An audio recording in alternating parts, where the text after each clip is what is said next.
Olá pessoal, eu sou o Rodrigo Lucas e hoje eu quero falar com vocês sobre o incrível, diferente, super politizado Wicked.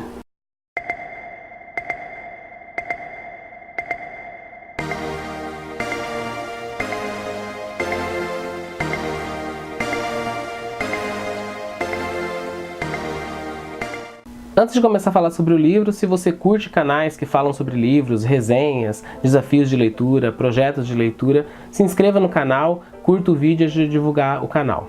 Bom, o livro Wicked ele conta a história da bruxa malvada do Oeste, The Wicked Witch of the West. Mas antes de começar o livro, vamos fazer uma recapitulação. Se você não conhece a história do Mágico de Oz, o Mágico de Oz é um livro que foi lançado em 1900 pelo escritor L. Frank Baum. E ele tinha um apelo muito diferente com as crianças, porque era um livro que tinha bastante aventura, tinha uma criança, uma menina, né, para ser mais específico, a Dorothy, que fugia daquele estereótipo de que queria encontrar o amor da vida dela.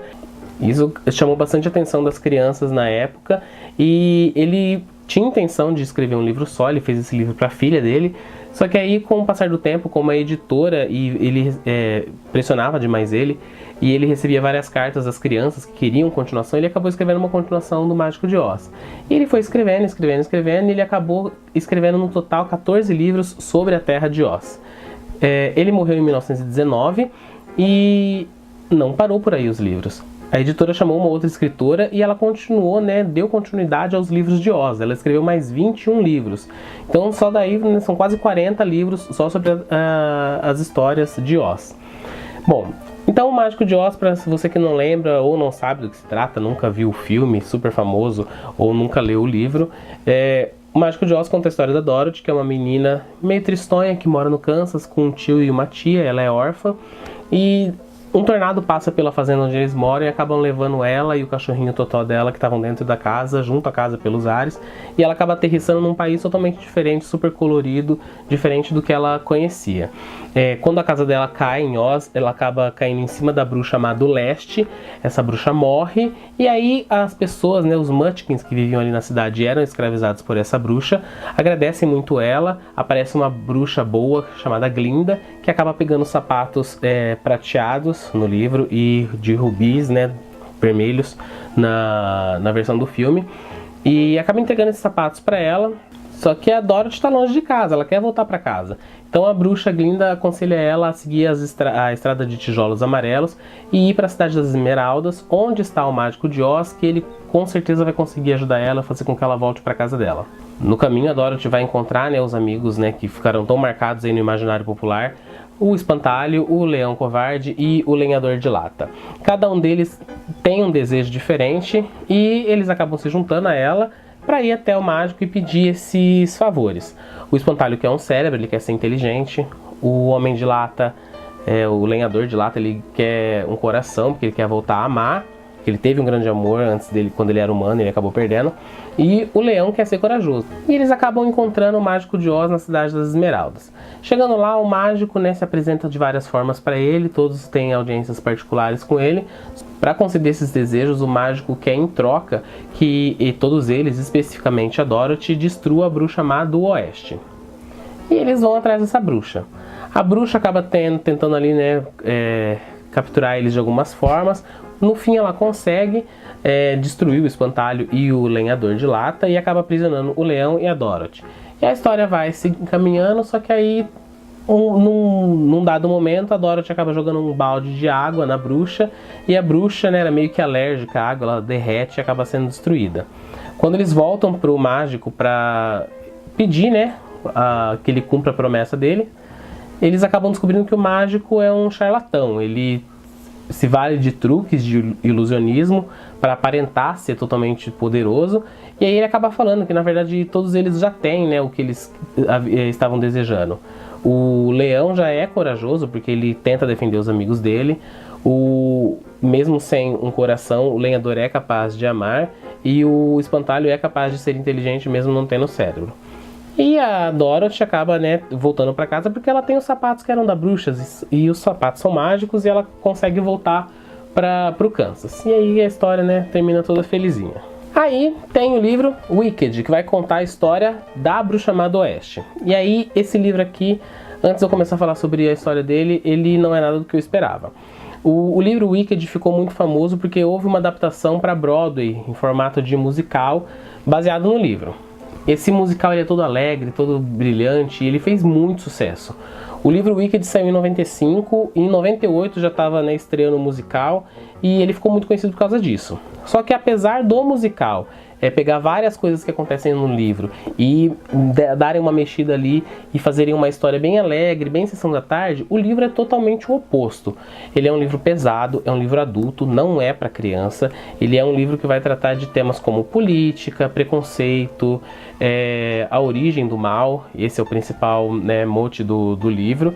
E ele não é nada do que eu estava esperando. Eu esperava uma leitura leve, descompromissada, só que isso daqui é um livro assim carregado. Você, apesar dele ser muito interessante, você lê ele com um certo afinco, ele é bem difícil de você ir digerindo ele. É um livro que, né, é triste. Bom, como a gente sabe, a bruxa morre no final, né? Quem já conhece a história do Mágico de Oz sabe que a bruxa do Oeste vai acabar sendo destruída no final. Mas então aqui vamos contar um pouco sobre a história do livro. O livro ele vai começar com a Elphaba, que é o nome dela, da bruxa má do Oeste, sobrevoando ali um território perto do castelo dela, espionando a Dorothy e os amigos dela. E aí o livro corta e vai para antes da Elphaba nascer. E aí vai contar a história, né, dos pais da Elphaba, do momento do nascimento dela, vai contar a infância, a adolescência e tudo mais. A Elphaba nasceu verde, o que apesar deles estarem num país onde tem muita coisa acontecendo, né, de fantástica, isso era um fato muito estranho. Então a família meio que rejeita ela, né, logo quando vê que ela é verde e ela nasce com os dentes meio afiados e ela tem um temperamento que não é próprio de um bebê. A mãe dela era uma pessoa bem assim leviana, que se deixava levar pelos pequenos prazeres da vida. O pai dela, pelo contrário, era um pastor unionista, né, como eles denominam no livro. A sociedade aqui ela é bem dividida entre essas duas vertentes. Tem o pessoal que é meio que pagão ainda, que acredita nas lendas da fada que criou o mundo e da bruxa que domou a fera, e tem todo esse folclore. E pelo outro lado tem o Deus Inominável, que é um Deus só, e tem esses pastores, no caso o pai da Elphaba, que vai viajando de cidade em cidade para converter pessoas, né, para a religião dele. Então logo no começo do livro eles já vão tratar de um assunto, né, bem sério, que é o respeito entre as religiões e essa necessidade que algumas religiões têm em converter os outros.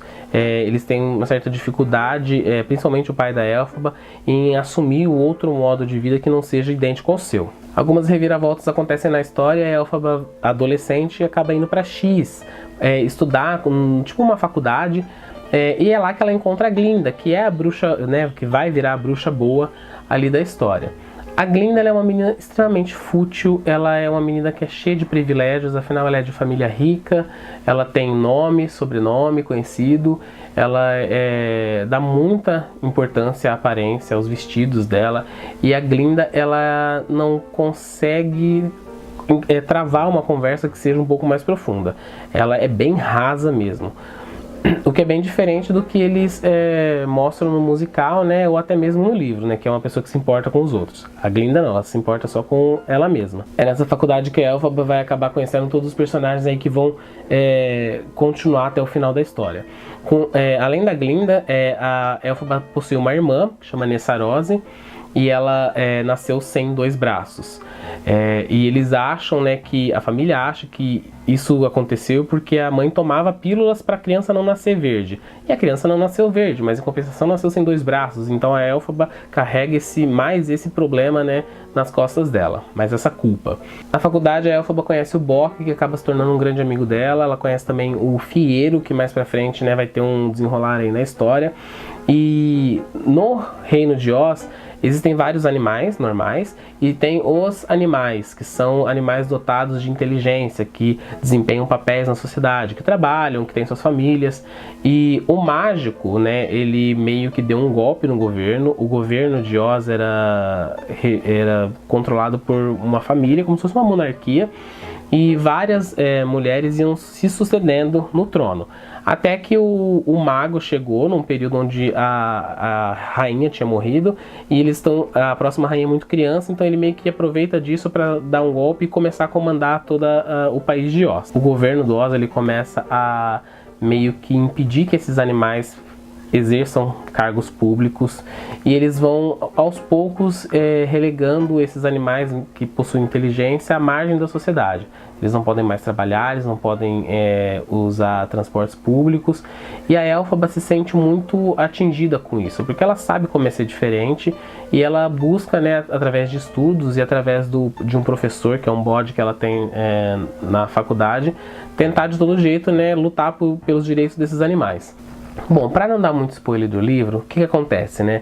Depois dessa parte da adolescência, né, a infância e a adolescência que consome a maior parte do livro, a Elphaba ela meio que vai perder um pouco o rumo da vida dela, porque ela se empenhou tanto, né, em ser uma militante e lutar pelos direitos e tentar derrubar o Mágico de Oz, né, do poder, só que ela aos poucos ela vai perdendo o controle e o rumo da vida dela. Ela não sabe em que direção ela deve ir, ela não sabe o que fazer certo, errado. Então, não é que ela se transforma numa bruxa, ela meio que vai, né, decisões são tomadas por ela e ela acaba indo meio com a maré e uma coisa vai se sucedendo a outra e ela acaba, né, assumindo muita culpa de muita coisa, de várias coisas que acontecem no livro, e ela meio que vai sendo jogada, empurrada para essa condição de bruxa chamada Oeste. Então assim, o ponto negativo que eu achei do livro é que a Elphaba é muito perdida. Eu achei que pelo começo do livro ela ia se tornar uma personagem feminina muito forte. Ela é muito forte, mas ela é muito perdida, né? Ela não direciona o potencial dela para muita coisa. Então as coisas meio que vão acontecendo sem o comando e sem o consentimento dela. Agora, o ponto forte do livro é toda essa discussão social, toda essa crítica política que existe, né? Então começa falando sobre religião, vai falar bastante também sobre essa importância que a aparência tem ali na sociedade de Oz, como a Glinda é superficial e como, né, a Elphaba só por ser verde ela vai sofrer uma série de preconceitos e vai ser privada de uma série de situações benéficas na vida dela só por causa da aparência. Vai falar também sobre política, governos autoritários, população que é manipulada. Então assim, é um livro bem carregado e você consegue traçar vários paralelos da história com o momento atual que a gente vive. É impossível você estar lendo ali o livro e não ir ligando, né, com coisas que acontecem ultimamente aí no nosso país. E é inegável a capacidade que o autor tem para construir, né, toda uma mitologia ao redor do Oz. Porque se a gente pensar bem, o filme O Mágico de Oz e o livro, eles são muito curtos, né? Não tem muito com o que trabalhar ali. Só que ele vai pegando pequenos detalhes e ele vai desenvolvendo de uma maneira assim absurda. Mas enfim, se você quer ler um livro complexo, um livro que te dê material aí para você pensar em várias questões, em vários aspectos aí da sua vida, da sociedade, eu recomendo muito que você leia Wicked. Tem alguns personagens aqui que você vai se afeiçoar muito rapidamente, você vai torcer por eles e com certeza você vai ficar com vontade de ler os outros livros, né? Então fica aí o apelo para a editora Leia que lance, né, se empenhe, lance o restante da série com as histórias aí de Oz escritas pelo Gregory Maguire. Então é isso, pessoal. Se você gostou do vídeo, curta, compartilhe e até a próxima leitura.